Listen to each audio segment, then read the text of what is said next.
Festa 13 officially opened in Barbados, and in sport, Chris Gayle set to return to one-day international cricket. I'm Ricardo Roberts, and this is Caribbean in 10. For Monday, August 21, I'll be back with the details after the break. Broadcasting Union and its regional and international partners at the CBU Annual General Assembly, August 21st through 24th at the British Colonial Hilton Hotel in Nassau, the Bahamas, under the theme Digital Developments in Caribbean Media. Prime Minister of the Commonwealth of the Bahamas, Dr. the Honorable Hubert Alexander Minnis, will welcome delegates during the opening ceremony. Guyana's Minister of Public Telecommunications, the Honorable Kathy Hughes, will offer a keynote address on digital developments in the region. See the launch of the UNESCO-sponsored Manual of Social Media Guidelines for Caribbean Journalists, with guest speaker Jamaica's Director of Public Prosecutions, Paula Llewellyn. And hear from international media players about the new developments in digital television standards in Europe, the US, and Japan. And this year's Caribbean Broadcasting Awards Gala at the Atlantis Resort Paradise Island is not to be missed. Call 246-430-1007 to book your space in the three-day conference and exhibition.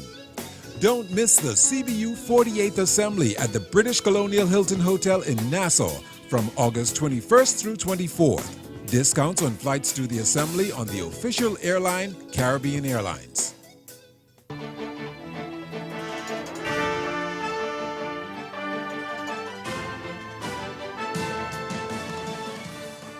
The 13th edition of the Caribbean Festival of Arts, Festa, opened in Barbados yesterday with CARICOM Secretary General Erwin LaRocque saying the region's premier arts and cultural festival is a force for the region. Now, the opening had been delayed as a result of the passage of Tropical Storm Harvey that drenched the island on Thursday night.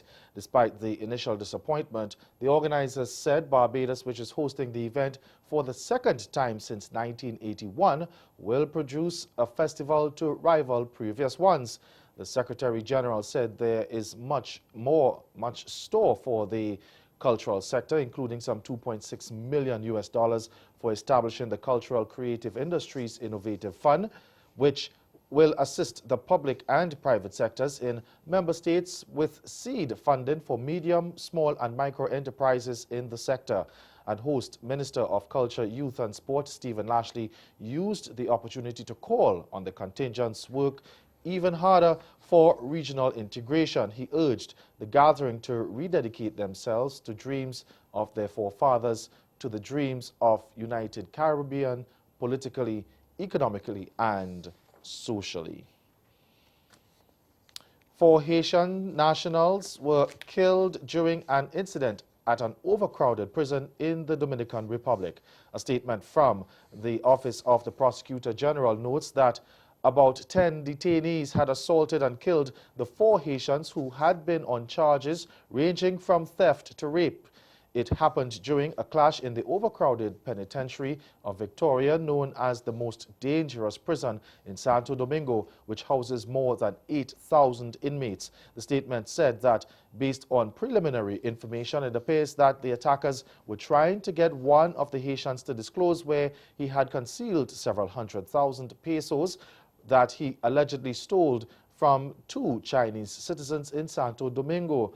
The perpetrators of the killings have all been identified, and Haiti said it will urge the authorities in the Dominican Republic to impose the full brunt of the law on those responsible.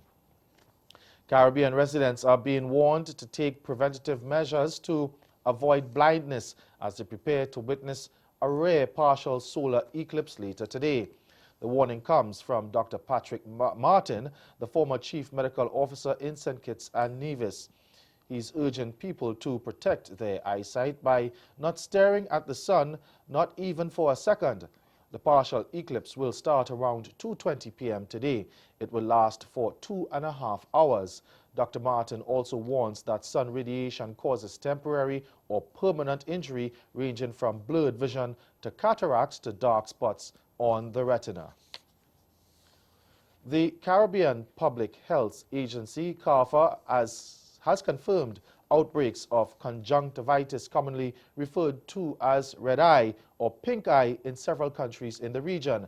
In a statement over the weekend, CARFA's Director for Surveillance, Disease Prevention and Control, Dr. Virginia Asin Oostberg, says the agency is currently monitoring the situation and urged people to take the necessary precautions and prevent and reduce the spread of the illness. Viral and bacterial conjunctivitis are very contagious and can spread easily from person to person.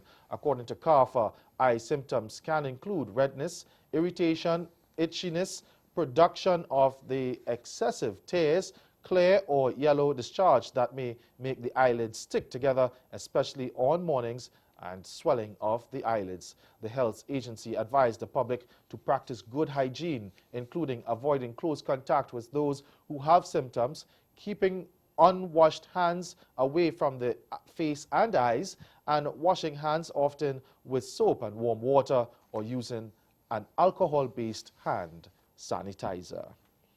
Stay with us. Your Midday Sport is next. David, Gar, there's so much to discuss with both of you, from capital to labor to work and human relations. But why don't we start by trying to paint a picture of where we are right now? How would you describe, David, the situation in which we find ourselves, economically, maybe humanly speaking? I think we're at an inflection point in the history of capitalism. I mean, capitalism's what, 200 years old, maybe a little bit more. Today we are all set up on $1 Million Beach. Yes, that's right, I said $1 Million Beach. At first glance, I thought it got its name from the crystalline waters and the $1 Million view. But as I did some research, I found out that it gained its name because that is how much it cost to build many years ago.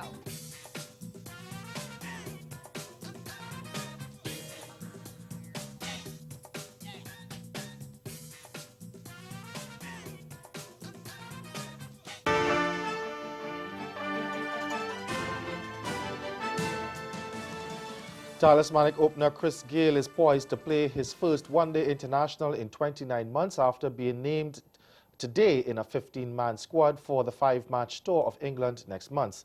The 37-year-old will be joined by fellow Jamaican Marlon Samuels, who has also been kept out of the squad in recent times by Cricket West Indies' controversial eligibility rule. Now, that rule required players to make themselves available for the domestic format in which they wish to play internationally. Seasoned fast bowler Jerome Taylor has also been recalled for the first time in a year, adding further experience to the squad. But the Bravo brothers, Dwayne and Darren, along with Sunil Narayan, have opted out of selection for the tour. Darren Bravo, exiled by CWI for nearly 9 months over a controversial tweet, has indicated his unavailability for the tour. CMC Sports understands the stylish left-hander is keen on first regaining his form in the upcoming first-class season for Trinidad and Tobago Red Force before returning to international cricket. Likewise, Narayan and Bravo have both timetabled their return for next year.